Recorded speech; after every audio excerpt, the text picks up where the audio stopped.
flying at the minute, to be honest with you, without you know, bigging myself up too much. I'm in a good place, and I've the first time in 2 years that I've been able to go straight back into the gym. Like I said, I boxed the 6th of March, I sparred on the Wednesday, 4 days later, to help my gym mate out who was fighting a week after.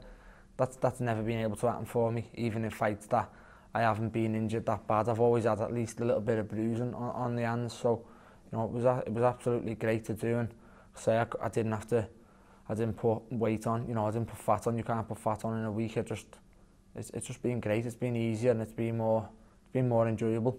And I think you've noticed the difference in me sparring. You're fighting for the WBO Intercontinental title this weekend.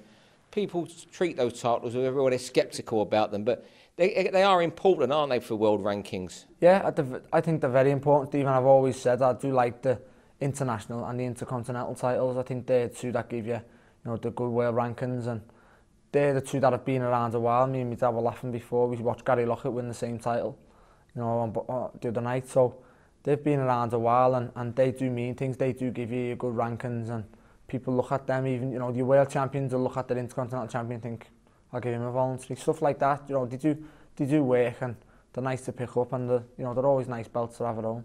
I mean, if you stand beaten for the rest of this year, no one can argue the world title fight will be more than deserved. Which of the world champions would you fancy? I'd love the Bundage fight. I've always said, I think I'd beat Bundage now. I'd love that. If if I got off a Bundage next, I'd snap the hands off it, and that's a fight I think I can win. But just little silly reasons really. That's the IBF route, the route I used to pick when we were kids, sparring in the house. We'd race home from school and I'd always be IBF champion. The others had picked WBC and whatever. So it's just strange that now the IBF's the route I'd love to go. And the IBF's the highest I'm ranked as well, number 5 in the IBF, 6 in the WBO. So whatever comes first, then I'll be happy to go that route. And what sort of performance can we expect from you against Romero?